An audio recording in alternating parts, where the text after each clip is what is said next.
I will die with the story of our family written on my body. It's beautiful. And it's an incredible honor. Our culture tries to get women to believe that pervasive lie that my body is ruined because my body will never look the same. It will never function the same. That is such an important thing to let go of.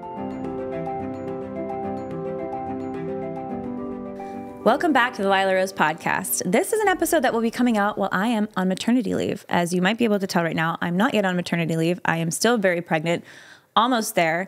And today's episode is going to be a lot of fun and I hope very informative because I will be talking with my dear friend, Emily Wilson, who is an author, a singer, a songwriter, as well as an amazing speaker and just general voice for women's issues. She also crafts these amazing courses for women to help them navigate their life. And one of the courses is on motherhood. It includes aspects about pregnancy. We're going to talk all things pregnancy, preparing for pregnancy, having babies, what happens after you have the baby, our shared experiences about it. And I think you'll find Emily's wisdom very helpful. As always, don't forget to subscribe to the podcast if you aren't already, wherever you listen on podcast, Spotify, or elsewhere, or on YouTube, and enjoy the episode. Emily, thanks for joining the podcast. Yes, both of us here have our bellies. And our girls, is your girl jumping around in there? Yes, very much, especially with this coffee now. My girl's jumping around too. It's so good to be here. Thanks for having me back. So there's 4 girls here. Yep. Isn't that amazing? It's very cool. Yeah. It's kind of insane when you think about pregnancy. You're walking around with another whole human being inside of you. Totally. I tell people my daughter is inside of my body. And it's like the most amazing, miraculous thing ever. It is. And both of our daughters won't be in there for long anymore because we're coming near to the end. I know. So how many weeks are you now? Almost 33. And wow. you? I mean, 37. Okay. So our girls, they better be friends. They're going to be like neck and neck. So you were one of the OG podcast guests, Emily. Yes, almost a year ago now. Mm-hmm. And thank you for joining again. Oh my gosh, it's so great to be back. Because we're also kind of neighbors. Yes. I'm not going to say exactly where we live on the show, but first, for people that haven't met you yet, a lot of people know you in different spaces for your beautiful work that I think is very life-giving, especially for women. But share a little bit about your background. Yeah, absolutely. So I'm a speaker, author. I've written 7 books at this point. Some are children's books, some are longer form books. And I just love I asked my son the other day, what does mommy do for work? And he said, she helps people learn about Jesus. So a lot of it is faith-based.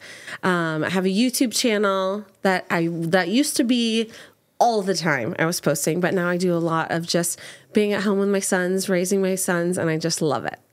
So we have a lot in common because you have 2 sons. Yes. And now you're having a girl. Same. Yes. And tell me let's start with that actually, because this is something we talk about on the show a lot, but that process for you, because you have been doing your ministry from a very young age. Yes. I think when I met you, it was at Six Flags, Northern California. Long time ago. You weren't married yet. I wasn't married yet. Yep. And we were like doing the thing. Totally. We were traveling. Yeah, this must have been like 2012, I'm going to guess. Maybe. Yeah. Yeah, you were like cool in your leather jacket about to sing before all these like screaming youth group kids. Yes. But yeah, what has that been like for you, the transition of really going hardcore full-time ministry and work, and then still doing a ton of incredible work? It's not like you don't work anymore. You're still doing, in some ways, your best work. I mean, it is your best work, I think. But even now with being a mother of 2 young boys and expecting your 3rd. Yeah, it's been a beautiful surrender to where God wants me to be present in each season. You know, over time, it's been just cool to just really, like, in my own heart and in my own life, just pray about where God wants me to be putting my energy and effort and things like that. So since the boys were born, it's been a lot of nap time work. I'm like a nap time worker. The last 2 books that I've written have been written during nap times, which has been so sweet. Do that? Well, my boys are really faithful nappers. They have been since they were small. I don't know why. We do a lot of physical activity. They get really tired. They nap really well. So I have really just enjoyed adjusting to God saying, like, this is the most important thing for you to do right now. And some of the things that I love to do, like writing a book, happening during nap time has been wonderful and life-giving also. But it's been a huge adjustment because I used to fly like 60 or 70 times a year all the time. Yeah. And that. So more than every week you were on the road. Oh yeah. I was doing like events all the time. And it was a big transition to say, that's not the life that God is calling me to right now. It's not the life I want. I don't want to be away from my children that much. So really just like that process of discernment of like, what does God want my life to look like now as a mother of 2 and now 3? And surrendering to that. One of my favorite prayers is Henry Nouwen, Lord, unclench my fists. So like trying to hold on early on, like, oh, I want, my life to look the same as it was. It's not supposed to.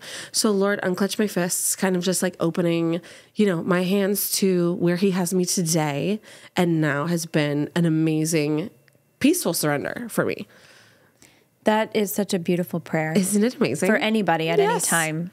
Anybody including when you're pregnant, like totally, because there's so much. It's funny. Like I think about what I feel, what I realize I'm getting to controlling over. Yes. In terms of just, it's a lot of autopilot because you discern things. I know you're very discerning. You take times to really discern. Now we're married with our husbands. Like, is this what we should do as a family? Your husband has this incredible insight. You navigate. You make decisions as a family. And then you're kind of on autopilot to some degree. You don't want to like redecide the same decision every day, week, or month. But then you need to do those check-ins where it's like, am I on this autopilot with the clenching of the fist, or is the Lord asking something different of me at this time to change the system? Yes. And that takes recollection. You have to like stop and pray for that. You can't just autopilot it. Yeah, absolutely. I think one of the biggest things when I was pregnant with my first son, and I don't know if you felt this, was really the surrender to the unpredictability of everything. Once a baby joins your family, like there's so many unpredictable pieces. You realize I am not in control. I was so sick with my first for a long time. And then I was even sicker this time around. And this surrender to, I am not in control. There's a lot of unpredictable things up ahead. And I think it's more like you get more used to it over time. Do you feel like the unpredictability of everything, you've kind of learned how to surrender more over time and like learn how to let go more? I think it's a funny question because I think, and we talked about temperaments last time, I think, our personalities. I think I like unpredictability typically naturally by my temperament. Now, as I get older and like more set in my ways, I guess I want more predictability and more responsibilities and obligations. But so in a way, unpredictability is fun for me. Interesting. When for another person, I think it would be like a trial that will sanctify them. Totally. Are you the sanctified by unpredictability? I'm not so much a control freak. Okay. But not a control freak, but yeah, but you like the way things type A, I don't know. I'm not type A. Okay. I'm more of a go with the flow person. I'm a very relaxed person. Yeah. It's hard to upset me. It's hard to like derail me. But the unpredictability of it, I think, I don't know if it even has to do with type A or type B. As a woman, you just have this child who kind of dominates your life and dominates your days. And in the beginning, you think, what is going on? And you just learn each day, okay, this is unpredictable. And whether you're type A, type B, type whatever, you just have to learn more to go with the flow. And that can be harder for some of us than others, I think. Yeah. Yeah. That makes me think about being present, which is a thing that I have had to practice as a mom because I can get in my head to be present and meet them at their level and engage with their moment, whatever their emotional, experiences, their mental experience, and paying attention to it. Cause I think it's easy in the rush of things or just in thinking about things in my own head to forget that, to sometimes lose track of that. Yeah. As you guys know, we often talk about prayer on the podcast and how important prayer is. Prayer is scientifically proven to extend your life. Prayer is how we deepen our relationship with God. Prayer is how we discover what we're meant to do with our lives. Prayer is everything.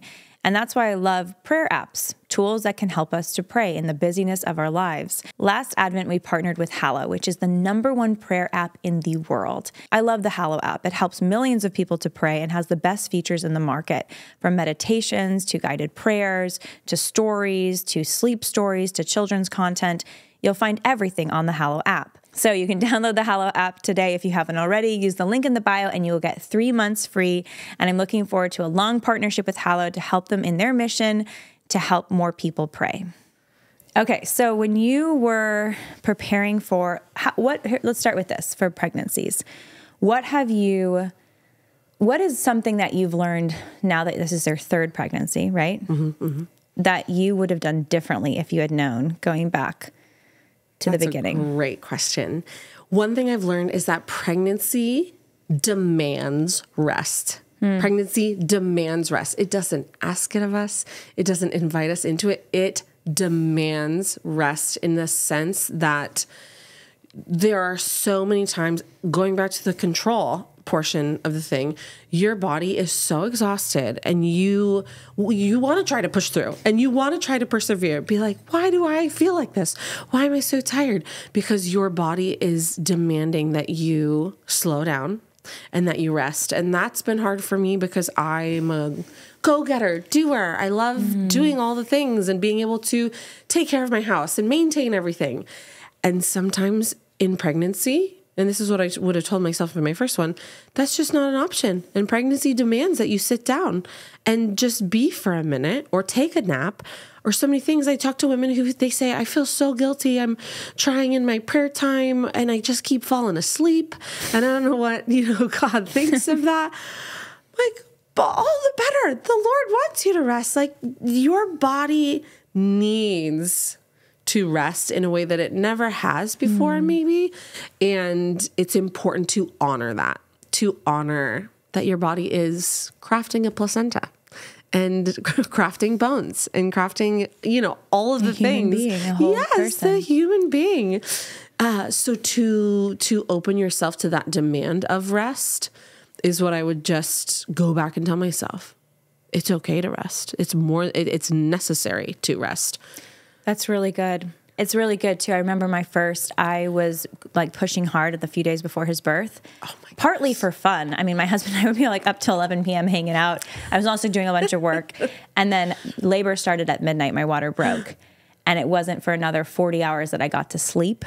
And I realized, even just for the labor experience, that if I had just been a good girl and at least gone to bed and actually done my resting time, this would have been a much easier delivery. So it's even in that just short window of time. In that short window of time, yeah. So it's honoring our bodies for rest. That's a very good one too. Even right now, I'm thinking, why am I resting with this baby? Are you resting, Emily? I'm resting more than I did with my first. It's hard to say because as a mother of 2 active boys, being pregnant is a totally different thing than having my first son in my belly and being able to rest whenever I want it. And I'm sure there's a woman listening who has 6 or 7 kids and she's like, these girls don't know what they're talking about. It's so true. It's so true. I do have friends with 6 and 7 children.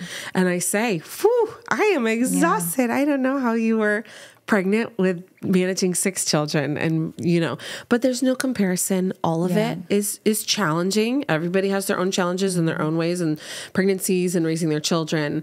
But the rest is a really key thing. What would you go back and tell yourself? Rest is a really good one. I would copy that. I would agree wholeheartedly with that one. I think I would just tell myself to, just remind myself to be present and and literally to take notes. I did write part of Peter's birth story, my eldest. Okay.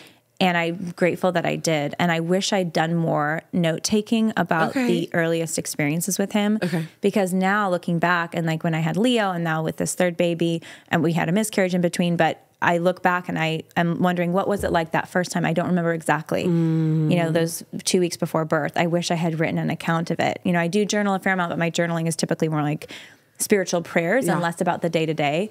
So I think there's power in like recording what happens in our lives. And I would encourage that for women, that they should try to note like how they're feeling, what their experiences were, even on a day-to-day basis, even if it's just like a paragraph for their future to look back on so that they can learn from what they were experiencing before.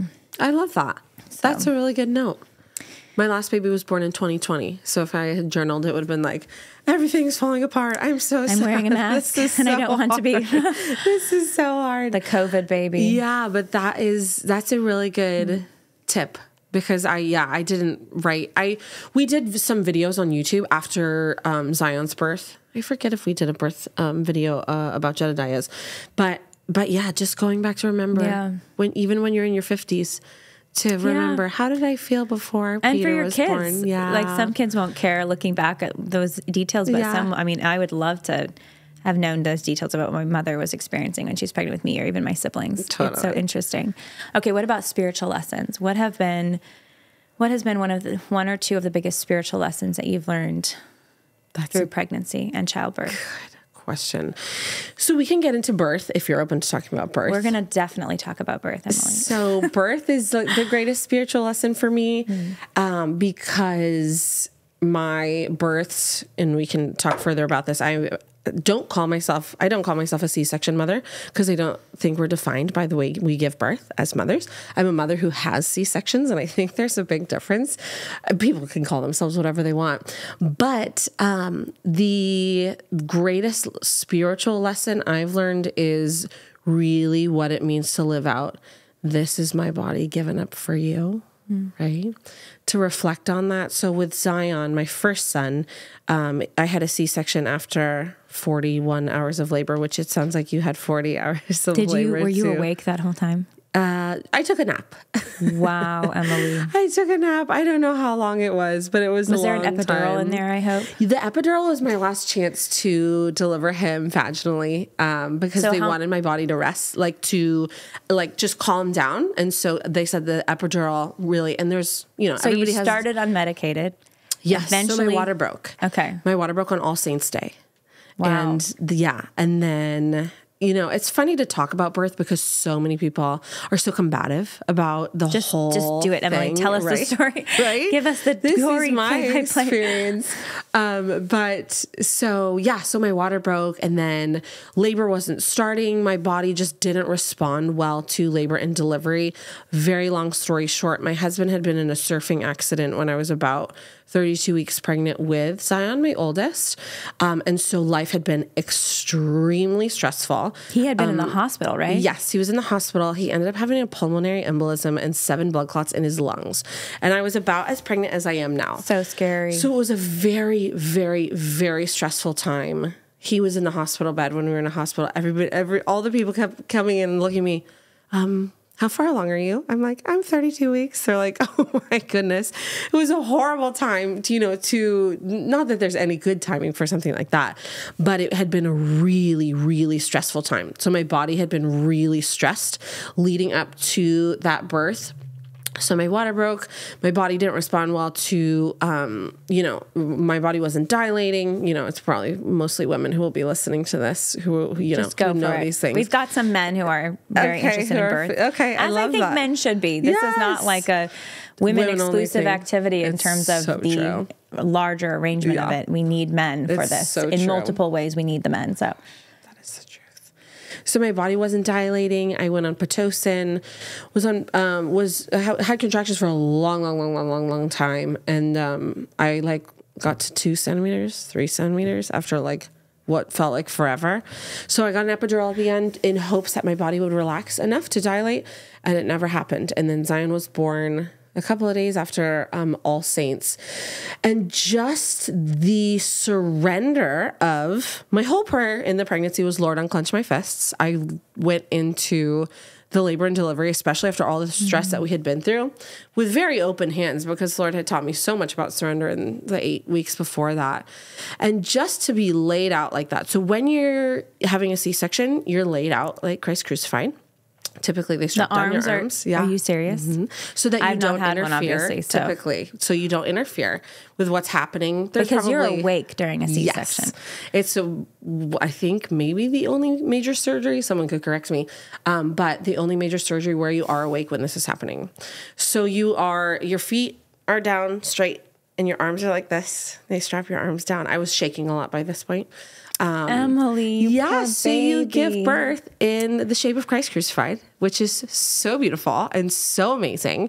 And you get scars on your body that literally I'll have till I die, till I go to meet the Lord. I'll have these scars on my body. And so I said out loud to Zion when he was being born, I said, this is my body given up for you. And I was just undone thinking about the sacrifice that God made for me. Obviously, on the cross is just unfathomable beyond what I'll ever be able to understand. But just to lay there in the same shape that Christ gave up his life for me, and to be able to say that to my son was extremely powerful. Wow, that is so Extremely beautiful. powerful. Yeah.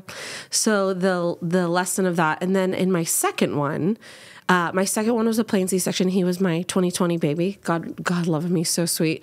And I learned a big spiritual lesson there because I got into the operating room, and my doctor invited me to climb up onto the operating table myself. And it was this really, after the birth and all of those things, and in the years that have passed, I've thought a lot about that experience of my willingness to open myself to what had to happen, and the surgeon working on me, and really reflecting on God as surgeon. And sometimes the Lord wants to do surgery on our hearts and on our minds, and like restoration and healing that needs to take place. But sometimes we have to be willing. And sometimes we run and we run and we run from the work that the Lord wants to do in us. We could run from it our whole entire lives, but the doctor said, well, okay, get up on the table. And I wanted to run away. Were you scared? I was, because 2020 was so full of anxiety and stress and all of those things. Were you scared of the unknown, the pain? What was it that was scary as you're about to lay yourself up there to be cut open for your second C-section? Totally. What was I afraid of? You're obviously afraid that, there's a lot of variables. Something could go wrong, the unpredictability of the whole entire thing. And I was just, I guess, afraid of the pain. Afraid it's not a comfortable experience. So just a lot of, I guess, fear surrounding that. And just everything had just been leading up to that. All of the loneliness of going to all my appointments by myself, and, just it all kind of compounded into that moment. And was Daniel allowed in the room? He was allowed in the room after they had started. I don't know if they call it an epidural. Someone can also correct me. Just numbing me from the waist down. After I was laid on the table and they were set, then he could come in.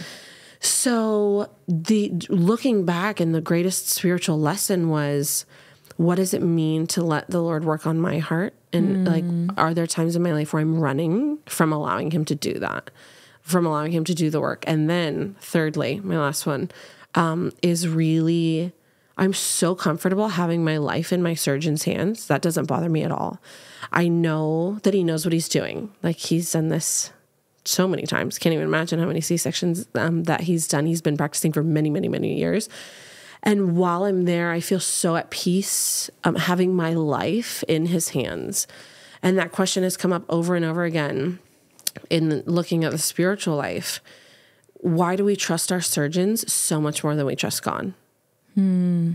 So many of us, if you have to have a 6-hour surgery, well, I trust this doctor. My life is in their hands, and you're so open to it. Literally your life. You're being cut open by another human being. They rearrange my organs. They cut through 7 layers of my body, and there's nothing inside of me that thinks, oh, I shouldn't let him do this. He doesn't know what he's doing, or whatever it might be. And so the challenge in my spiritual life has been, why, when you're laying there and your life is truly, your physical life is in this man's hands, are you so at peace? Are you so at peace? And so that has been a really cool thing to dive into as well, looking at the spiritual lessons I've learned through my birth experiences. So powerful. Yeah. So the lesson there, which is now a lesson for me because you're sharing it, is so many things in life we may have anxiety over, get frustrated over, worry about. Yes. When our ultimate surgeon, the Lord, is there, and he is omnipowerful. He has all the power So why do we worry about anything, right? That's like this holy scripture, like, why do you, even the lilies of the field, are arrayed in all their splendor and unlike even more than Solomon, and don't worry, he has counted every hair on your head. And yet how many of our days, how many moments in our days is there that flash of worry? Totally. Why am I so afraid to put my life in your hands? He's been God a long time. He knows what he's doing, right? He, like you said, he's counted every hair on our head. Omnipotent, omnipresent, omniscient, all of the things. And I think, I want to take back control from the Lord in so many little ways. Worried about this, worried about that, anxious about this, just worried about totally placing my life in God's hands. And yet with this surgeon, I'm like, great, do your thing. I trust you. Why? Still looking at that inside my own heart has been hugely challenging, and will be for the rest of my life. Wow. Yeah. I'm so at peace when I'm there. It's unbelievable. So those are some of my greatest spiritual lessons. Every morning when I wake up, I love to make myself a steaming cup of 7 Weeks coffee. 7 Weeks coffee is gourmet, small batch, low acid, ethically sourced coffee that is absolutely delicious. I love the Burundi blend and the Ethiopian medium blend. So many different choices at 7weekscoffee.com. What I love about 7 Weeks coffee is not just that it's delicious coffee delivered right to my door, but that 7 Weeks coffee fuels the pro-life movement. In fact, 7 Weeks' mission is to give 10% of all of its revenue, not just its profits, directly to support pregnancy resource centers. In fact, 7 Weeks Coffee has already supported 800 pregnancy resource centers, helping moms and babies in need, and donated over $325,000. At 7weekscoffee.com today, you can join the Heartbeat Club, where you can get the lowest prices and the best discounts on your monthly subscription. You'll get 15% off a month, and when you use my code Lila at checkout, you'll get an additional 10% for 25% off your first order. So go to 7weekscoffee.com today, order yourself an amazing subscription of coffee, try out your favorite blend, and get 25% off your first order by using the code Lila at checkout. What about you? Either in pregnancy or in your births? In the birth. I mean, the first birth with Peter, I think one of the biggest spiritual lessons was this sounds weird, but the beauty of suffering, because we did the first birth unmedicated, and I didn't want any hep lock on. I wanted to move around. And again, no judgment on epidural. I had an epidural for my second, so I think they're great. Yeah. But I wanted to do it that way. Of course. And so we did it that way, and I was able to complete the birth that way, but it was very arduous and it was very intense. But there was this mental, spiritual alignment that I was grace from God. Yeah. That even though it was the most physically intense thing I'd ever done, there was a sense of unity of purpose where, it was a little bit of because they say, birth is painful. I mean, I know there's some people who say well, you can, prepare your mind and your body, and it's actually not supposed to be painful. There is that school of thought. Yeah. And I respect some people in that school of thought. I know one of my friends, Ellen Fisher, she's managed to have effectively pain-free births in her own experience. Yeah. Now, maybe if someone having her experience was over here, they would say that was pain, but to Ellen it wasn't. Right. So just we're all so different. We're all so different. But I think the spiritual lesson was that when you say, Lord, here it is. It's for you. It's for you. It's for you. There is something supernatural that happens with the experience of suffering, where you're still experiencing it, but it takes on a whole new meaning. And I think the opportunity of getting to give birth to another human being, which is a unique privilege. Yeah. It provides this opportunity to also suffer in a unique way and prepare for that suffering. And so I think in a way, there was this special sacredness to the intensity of it, the ardor of it, because I felt like I could offer it to God and be very intentional about the offering. Now, my second birth, it was almost like the opposite lesson because I did not feel prepared. It was during COVID. We both had our COVID boys. And, I didn't have my mother there. There was no doula. I had this whole team before. My husband was there, but they, slapped the masks on us, put us in this room. The labor started very quickly and unexpectedly. I was kind of feeling panicky, even being in the hospital. The doctor that was going to deliver me, this is something that was kind of out of my control at this point, but used to work at Planned Parenthood at one point.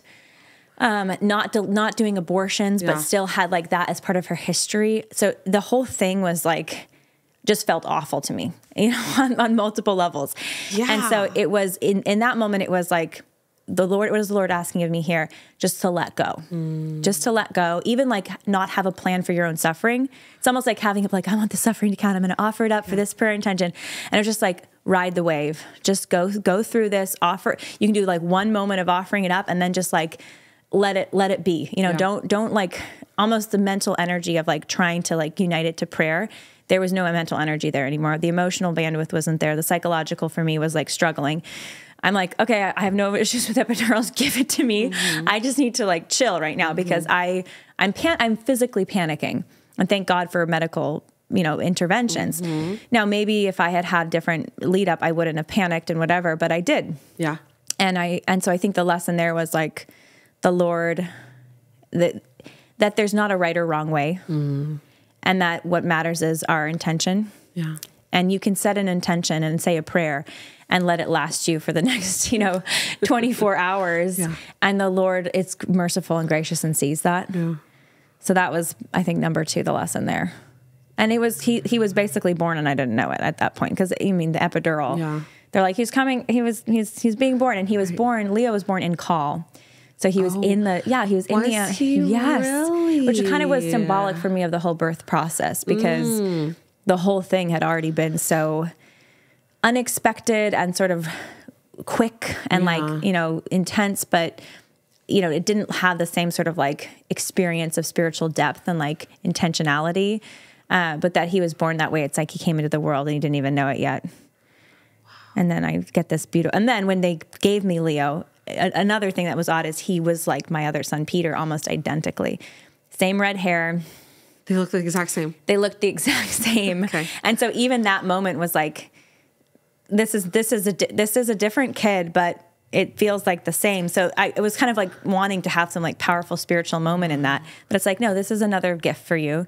He's the brother of the other, and just chill, just kind of, not everything has to be this intense spiritual experience, basically. Oh my gosh. Ride the part of spiritual maturity is riding the wave of life and our humanness and the normalness of it, and sometimes what is the word I'm looking for? The banality of it. Yeah. I think sometimes there's a lot of stress on what can I get out of this experience, right? Like as a mother of the birth experience. Again, there are so many different opinions that people have about this. There's so many different ways people believe it should be done and things like that. And I had to let go of that.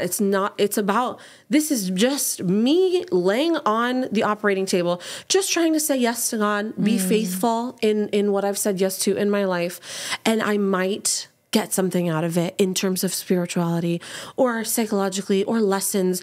And I might not. I can podcast about later, right, or you might not. Yeah. And it might just be this thing. And I think a lot of times, women, I talk to women all over the world in my ministry, and a lot of women hold on to a lot of expectations of what they're going to get and what it's going to be like, which is fine. I'm not, being down on that. But I think sometimes it's not going in to say like, what am I going to learn or what am I going to get? It's about, I'm saying yes here. And that's enough. That's radical openness. Enough. Totally. But isn't that the feminine secret? Like think about theology of the body and Pope John Paul II and this idea of, active receptivity. Like we are, as women, we receive life into us. Yep. We give birth, and our bodies will do it. Even if we're like, don't give birth, our body naturally wants to give birth when birth starts. I mean, obviously there can be medical issues and stuff, but like this is all happening to us in many ways. Yeah. And we are not in control in many ways. And I think the cultural narrative today, it's all about control your body, control your fertility. Birth control is about control. It's all about the clenching of the fists. Oh yeah. As opposed just to the openness. But it's when we clench, it's like we actually hurt ourselves more and other people. Yeah. But something so beautiful happens when we're open, because then we're not the one who's having to lord over and design every moment. We get to receive the graces and the gifts. A child is a gift. Yes. That can come. Yes. Otherwise, we might miss out. Totally. I think it's just surrender in all capital letters. Yeah. Just across the board. Yeah, I've heard, You know, it's so cool to talk to women about all their birth experiences. They say that when you clench during your contractions, it doesn't help you at all. Oh, of course not. I'm like, oh, I didn't know that. Makes sense. Yeah, it does. So you have to breathe through them. And I say, well, that's not an experience I'll ever have again. But it's just so interesting that like part of the whole like physical thing is just like breathing, leaning into it and surrendering. Well, I mean, it's interesting to hear you talk about your 2020 experience, because I think there is a unique bond that women who had a baby in 2020 will have for the rest of forever. The panic and the anxiety and the uncertainty. Yeah, I did not expect to panic, but I guess that's like what you do when you're going to the hospital in 2020 and they slap a mask on you and you're about to give birth. You're like, why is there a mask on my face right now? You've been through, it was so hard. And I think talking to women who gave birth in 2020, our experiences are all obviously so different. But it was such a unique thing that was so challenging in its own way, that when you meet a mom who gave birth in 2020, you're just like, solidarity, you know, however that birth turned out. EveryLife.com is America's fastest growing diaper company, and they're also America's pro-life diaper company. These products are high quality premium baby products that are great for your little one's skin, and they also support the pro-life movement by donating money back to support mothers and babies in need. You can join a subscription service and get your diapers and wipes sent directly to your door. Check out their products. They're awesome. They're better than Pampers or Huggies or these competitors, and Pampers and Huggies and many of these competitors are pro-abortion companies that support abortion. EveryLife, on the other hand, has awesome products at a great price point and supports our values and supports children. So go to everylife.com today. You can use the code Lila at checkout for 10% off your order and get the best products for your little one. That's everylife.com. Okay, so I want to hear about Daniel a little bit and your experience with that. And I know women listening, especially if they're thinking about getting married one day and having kids, or they're in the process of the thing.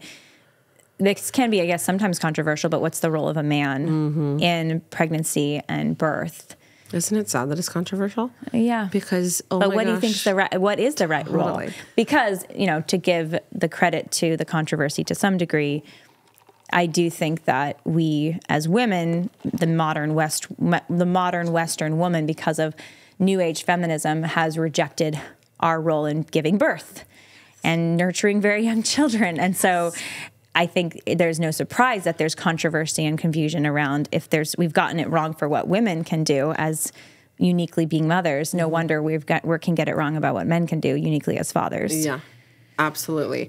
I tell young women of all ages who are dating, when you are dating a man, right? Whatever God's plan is for you down the road. When I look at my husband serving me and loving me in these postpartum stages, it's not easy to be, you know, anybody in postpartum in a couple, whether you're the husband or the wife. But when you are dating, make sure that he has a serious, deep capacity to put himself behind all the other things that need to happen. A serious capacity to sacrifice and some serious grit in his soul, because my husband needed to have some serious grit in his soul to, you know, go through that whole time of all the extra stuff that we had with my husband's accident. But just the amount of sacrifice and self-giving that is required when you're both teaming up to learn how to parent. And I've had a major surgery. A lot falls on my husband after the birth happens, because I've been cut open and I, you know, have to take it easy in a really, really big way. And he has to do so much, you know, for the first couple of days. Not just for you, but even helping with the baby. Because the first couple of days, they're not supposed to hold the baby, right? They say like, I don't know, don't hold an X amount of pounds or whatever. My babies are very big when they're born. Zion was 9 pounds, 3 ounces. Oh my goodness. Yeah. So I wasn't allowed to like walk around and hold him. He wasn't being born. Yes, he was really big. Wow. So Daniel is my rock. He's my steady shelter, like physically here, to help with so many of those things. And his unwavering support has been so beautiful and so necessary.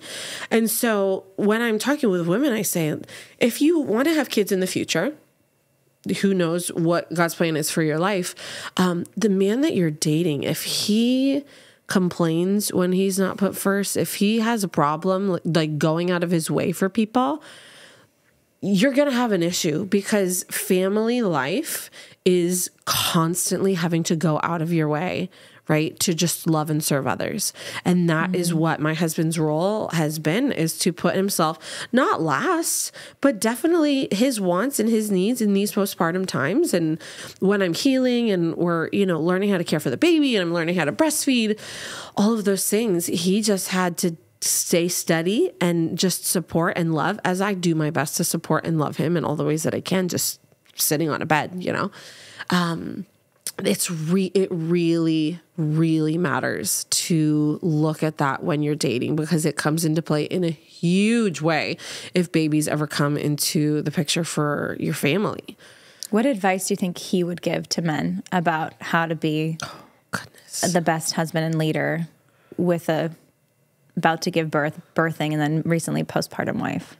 That is a great question. Where is he? Bring him to the podcast. Question. What would he say? I would think that he would say in the most gentle, loving way, like, to men, it's not about you right now. It's not about you.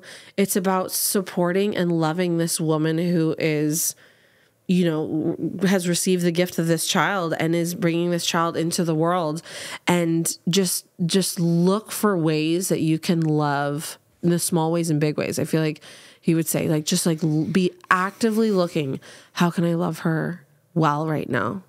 And, maybe the additional thing he would tell men, ask her what she needs. Don't expect her to tell you. Don't think that, like, you can read her mind. Just say, what do you need? And sometimes we, as emotional pregnant women or postpartum women, might say, I don't know what I need. Because sometimes it's really hard to put into words what you need, because you feel so all over the place. But I feel like that those are maybe some of the things he would say. He might say this and be like, that is totally not what I would say. But I feel like that might be somewhere along the lines. That's good. What about you? What do you think your husband would say? Probably something similar. Yeah. I think, I'm thinking back to the postpartum and birth, and he was just steadily and faithfully there. So yeah, I think I struck the jackpot getting married to my husband. So I know you feel the same way about yours. So I feel almost guilty talking about how amazing he is and has been during my pregnancies, births, and postpartum, because he's been someone that definitely puts others first. He puts me first. He puts the baby first. He will he will change that diaper. He will get that meal. He will do whatever it is. And he's always focused on our family first before himself. I mean, I married a saint. So. And you watched him live that out, didn't you? When you were dating. I mean, that's one of the many reasons I fell in love with him, because he was so, while he was just giving of himself or whatever it was. The virtues were all there. Yeah. Yeah. And I'm not saying everything's perfect in our household, and we have our things, but just knowing that he's someone that I truly look up to and has those virtues and is always giving. I mean, even last night, our 2-year-old's having trouble adjusting right now to a new sleep routine, and things have been a little bit in upheaval. Yeah. And I'm up in the night with the little one, but then he's like, he's asking for Papa. And so Papa's getting up, Papa's getting the milk, it's all about, our 2-year-old's obsessed with Papa. He calls him Poppy, but he's obsessed. He loves Dad. Sweet. So sometimes he doesn't want Mom. And Joe is just like a champ, even though he has to usually get up earlier than me, often is going to bed later than me. He's like up doing that. Mm-hmm. And I just admire that love. And I know that I'm blessed that I'm going to be privileged with that with this next baby. What would be advice for women or encouragement if they don't have that support? Because the reality is so many women today don't have, we are very privileged, don't have the support in birth that we have. I mean, we have families and husbands and these things, and I think about some friends of mine who've been more in the category of not having the support, even to the point of not having a guy, the father of their child, there. He's not there. Mm-hmm. Yeah, it's a great question, and it's really hard, and my heart really breaks open when I talk to, in ministry or with friends who say, I don't have support. I've known, multiple women who, yes, they were pregnant and the father is just not even there, and he's not even going to be or he's hostile, even worse. Far worse, right? And so, what would I say to those women? As a woman of faith, right? And it feels far off for people, but as a woman of faith, I believe that God is omnipresent. God is always with us. So the more in that loneliness, right? And it's hard for me, to speak about because it is not my experience, right? In that loneliness, right? As a woman of faith, I believe that God is present. In that, those feelings of abandonment, I really believe God can be present. And so the more these women, as I've walked with them or talked with them, the more they have leaned into like the presence of God in the midst of these feelings of abandonment and hurt and loss and grief and pain, the more of the peace that surpasses all understanding that they have felt, which has been really beautiful. And I think just telling the women who feel all of these different kinds of things in the lack of support, the support that they deserve, right? And that's what I think is really important. Like women who are pregnant deserve people championing them, loving them, supporting them. It's okay to feel how you feel. Don't try to force yourself to feel a different way as you see so many women who might have the support that you just long for, or would love. It's okay. Like, don't try to force yourself to feel a different way. It's a grief. Like, it's real grief for women to grieve, even maybe it's their relationship with their mom and they're not close with their mom and they're going to have this baby and they think, I really wish at this point I was close with my mom. I would give anything to be able to call her and talk with her about this. Or even your mom has passed away and you're living that grief all over again you grieved the death of your mother and then these seasons in your life come and you think, what I would give for my mom to be here, right? To allow yourself the space to do that and not in our world of immediate everything, be like, I should get over this. I should be over this. But to be where you are and let God meet you there with his presence in all of those feelings. That's so good. And it makes me think too that birthing is this incredibly joyous thing to meet this new baby. For many people, it's complicated with different griefs. Yes. Different kinds of grief for different reasons. And there can be very severe reasons. There can be very personal reasons. Yeah. And that those things can coexist together. Grief and joy. And not feel like it has to be one way or the other. Like, let it be what it is. Yes. We can hold two feelings in our hands about everything forever. We can hold 3 feelings in our hands and they can all be true and they can all coexist and they can all be challenging and beautiful in their own ways. And just realizing that I don't have to force myself to just feel this one thing or force myself to feel this one thing or force myself, any of those ways, but just to let the way I feel, especially if you're an emotional pregnant woman who's like leading up to a birth, like you talked about the complexity of so many different aspects of that, is to say, it's okay to feel everything that I feel. There's nothing wrong with it. Last topic, and there's so much more we could talk about, but I know we've got our things to do next, but last topic that I think is so key to talk about with birth and pregnancy is postpartum, because so many women are hit differently by it. And I think sometimes you go into it, you just had this birth experience, especially for first-time moms, and it's just like, what just happened? Yeah. And it's a blur because you're just not sleeping typically. Yeah. And it's hard to even remember what happened because you have this like amnesia later on. Yes. Well, how did we make it through it? I just remember, I think for both Leo and Peter, but I remember for both my kids, I remember just being kind of shocked by how physically exhausted I was and how it was relentless. And all I wanted to do was sleep. And this was even having a husband who could help out. And I think about those amazing women who don't even have that. Best advice for postpartum? another great question. Best advice for postpartum. Yes, it feels like a blur. You really, going back to the control thing, you really feel out of control, because while some, ladies in the store, you're pregnant and they say, sleep now, you're never going to sleep again for the next 18 years. I mean, they're kind of right. Yeah. Not in completely, a way they are. My son sleep pretty well now. And, I'm only a couple years in, praise be to God. I'm so grateful for that. But the things will feel so out of sorts, that is completely normal. It is completely normal to be, if, you're married and your husband is there, to be looking at each other thinking, what is going on right now? Nobody knows how to do it perfectly from the beginning. Nobody's like, oh, I got this. This is great. Maybe your baby sleeps like a couple of good nights in a row and you're like, wow, like I'm really getting the hang of this. Which is a normal feeling to have. And then things go backwards and upside down is really, I would go back and tell myself, nobody knows how to do this. You have to learn how to do it. Right? I felt like, because it's different. Right. Everybody's the child's different. Things happen differently. And there's all these your course is awesome. You're not promising they will sleep 10 hours a night at age 1 month. But there's all these influencers online who are if you do these things with these swaddles, with these tools, you're going to get this magical baby within 2 months who's on a schedule and da-da-da.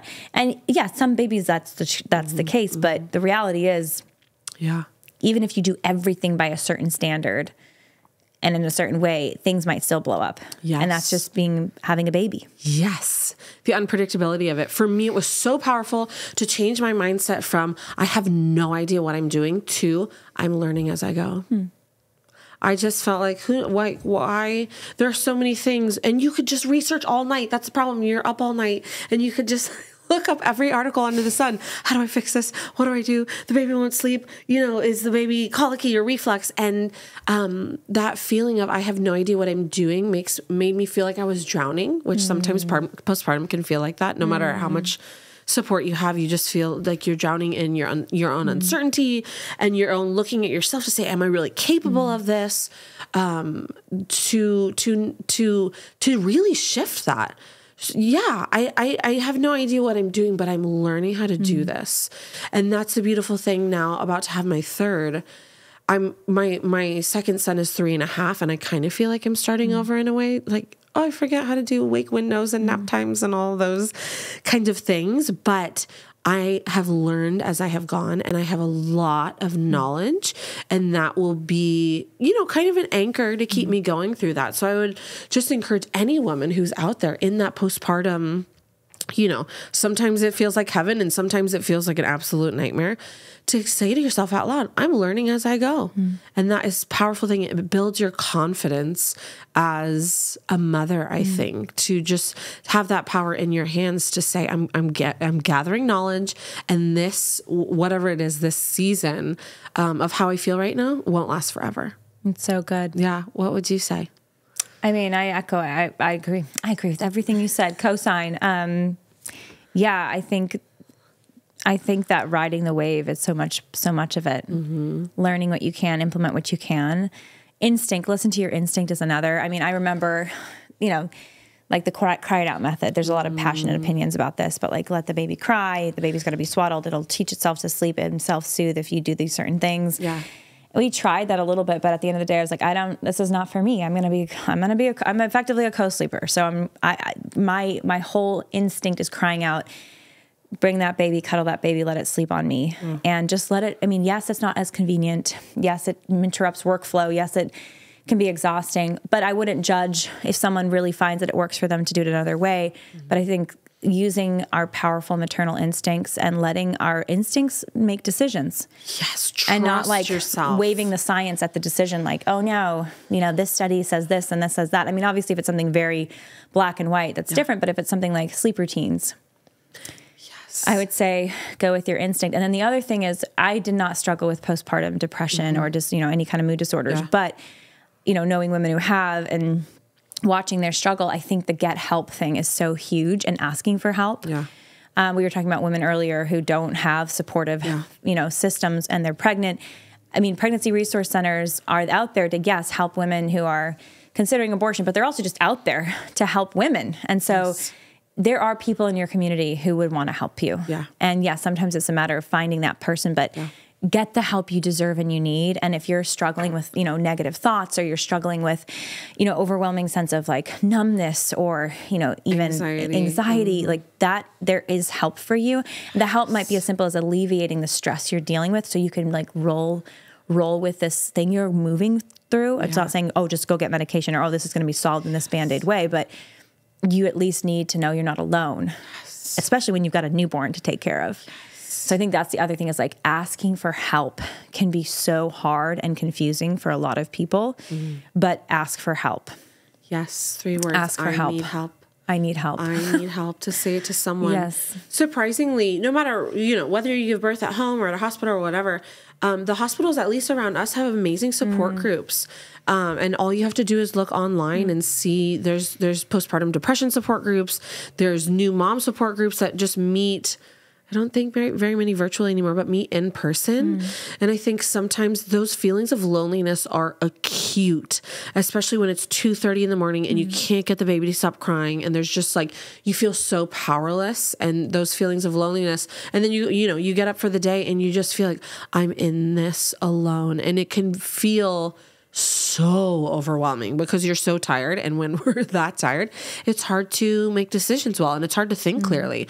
But that note is so important. There are people who want to support. And if a woman wants to find a support group, the hospitals close by typically, have people who are there to help you and, aid you on the journey.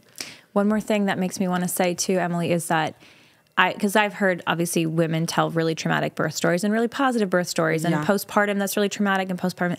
And then, we didn't talk about tearing, but tearing is a part of postpartum for many women, and sometimes really severe tearing. And I do want to say this too, because I think it was my first. It was, I think, a 2nd degree tear, if I remember correctly. Sounds I don't know very if we'll end up concluding painful. this, but we probably will. But I bring it up because I think there's a lot of understandable fear around birth and around postpartum, but remembering that there's help. Time does heal in many things, most things, right? And that you never regret a child, because I think some women are like, oh, it was so hard, I didn't want to do it again.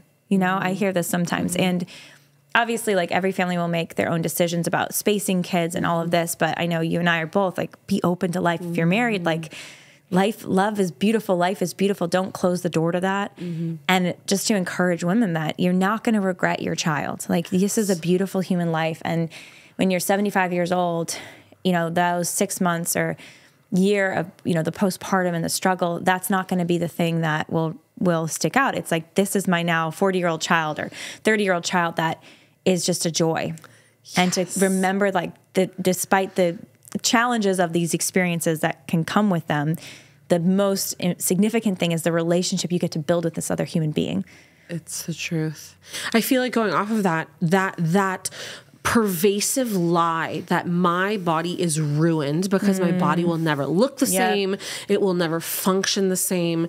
That is such an important thing to let go of. That, I think that our culture tries to just get women to believe like something was taken from you, right? Your beautiful body, the way your body looked when it was 26, it was stolen from you by this child because your stretch marks, now I have scars, all those things, it was ruined. And the reality is that, like I said, I'll die.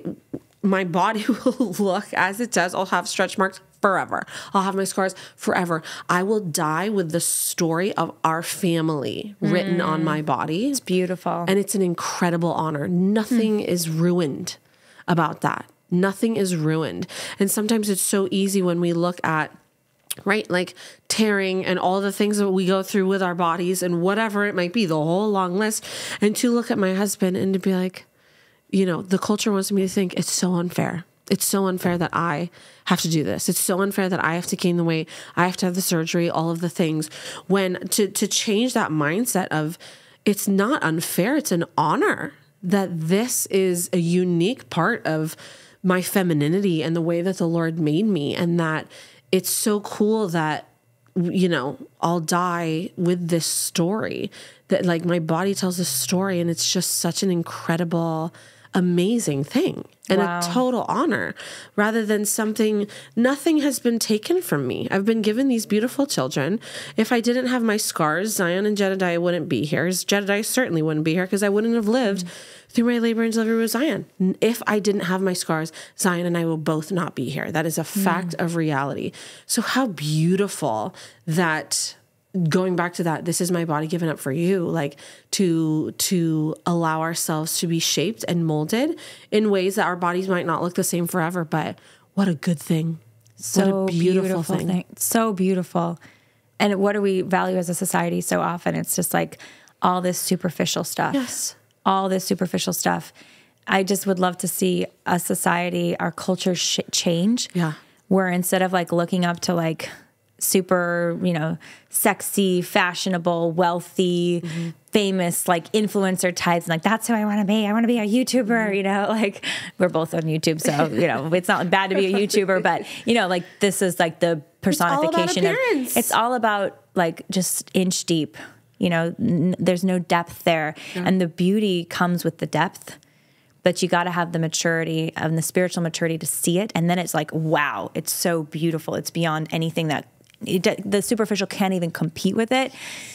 But like we're taught to like eat the sugar diet as a culture of superficiality. And so we're not used to appreciating that deep, long-lasting, sacrificial love, that deep bond that you have with other people, where you suffer with them, you suffer for them, you love them.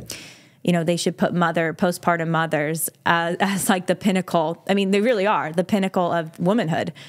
Because, and there's spiritual postpartum. Like, I don't want to diminish women who live out motherhood spiritually, because not everyone will live out biologically. But it's such a beautiful privilege to mother. It's such a beautiful privilege. Okay. Where can people find your course? Okay, so my course is Navigating Motherhood. It's really a giant resource for a woman it starts at pregnancy. So if women are pregnant, or if they're in the first really 2 years, I thought, what did I need to know? Books are amazing, but I needed someone to look at me in the face and like just have a heart to heart with me about so many different things. Embracing the unpredictability. I talk about postpartum body image. I talk all about pregnancy, preparing for birth, all different kinds of things. There are a bunch of different modules with worksheets. So like you said, you want to journal and like write things down. I ask different questions. So good. And when you're in postpartum, how have you noticed that you have grown since your baby was born?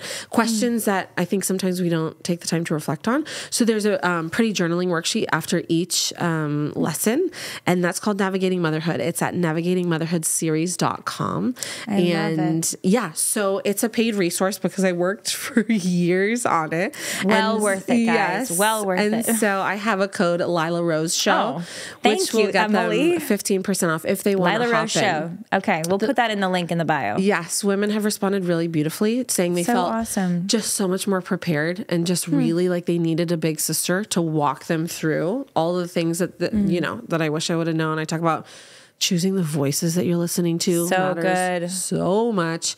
So the response from women has been amazing, and what I hoped for in all of the time and love that I poured into creating the whole thing. You have such a gift for speaking directly to women. Thanks. So, and like instruction sounds like a tough word, but edifying, encouraging. Yeah. And your wisdom, I think God has really given you a gift of wisdom. So thank you, Emily. Thanks for creating that. Thanks for coming on the show. We'll have to come with all the pregnancies with the babies. Yeah, let's do it. That's so fun. I love it. And then that's such a fun idea. We can just talk about, okay, what is it like the third time around? What have we learned this time? And I love that. Yeah, we'll bring them both back. Yeah, we usually keep our boys off social media as they get older, but when they're newborns, it's like you can put the newborn on. They don't all look the same, but that's a really good idea. Maybe we'll be back with babies soon. Yes. Thanks, Emily. Thank you, Lila. Thanks so much for listening to this episode of the Lila Rose Podcast. Don't forget to check out Emily's course. It's at the link in the bio. And if you haven't already, don't forget to subscribe so you never miss another episode. And check out our Patreon and our locals communities so you can support the show and help it reach more people. Thanks so much, and we'll see you next time.